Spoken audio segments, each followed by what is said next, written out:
ভেনেজুয়েলাকে ঘিরে আন্তর্জাতিক উত্তেজনা নতুন করে বাড়ছে। একদিকে দেশটির প্রেসিডেন্ট নিকোলাস মাদুরোর পাশে দাঁড়ানোর ঘোষণা দিয়েছে চীন ও রাশিয়া। অন্যদিকে যুক্তরাষ্ট্রের প্রেসিডেন্ট ডোনাল্ড ট্রাম্প মাদুরোকে ক্ষমতা ছাড়ার ইঙ্গিত দিয়ে কঠোর হুঁশিয়ারি দিয়েছেন। সোমবার ফ্লোরিডার মার আ লাগো রিসোর্টে জাতীয় নিরাপত্তা উপদেষ্টাদের সঙ্গে বৈঠকের সময় ট্রাম্প বলেন, মাদুরোর জন্য ক্ষমতা ছেড়ে দেওয়া বুদ্ধিমানের কাজ হতে পারে। তিনি বলেন, মাদুরো যদি কঠোর অবস্থানে যেতে চান তাহলে সেটিই তার জন্য শেষ সুযোগ হতে পারে।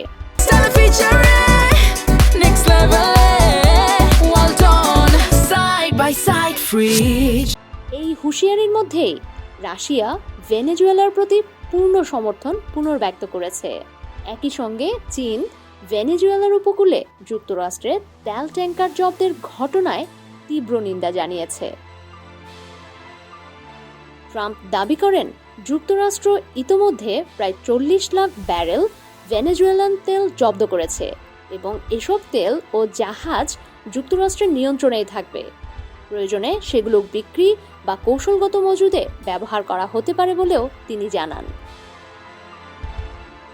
এদিকে মাদুরো ট্রাম্পের বক্তব্যের পাল্টা প্রতিক্রিয়ায় বলেন, যুক্তরাষ্ট্রের প্রেসিডেন্ট অন্য দেশকে হুমকি না দিয়ে নিজের দেশের অর্থনৈতিক ও সামাজিক সমস্যার দিকে মনোযোগ দিলে ভালো হতো।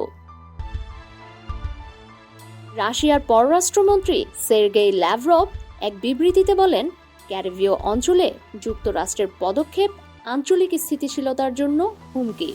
বর্তমান পরিস্থিতিতে ভেনেজুয়েলা সরকার ও জনগণের পাশে থাকার অঙ্গীকার পুনর্ব্যক্ত করে মস্কো। ডেস্ক রিপোর্ট, সমকাল।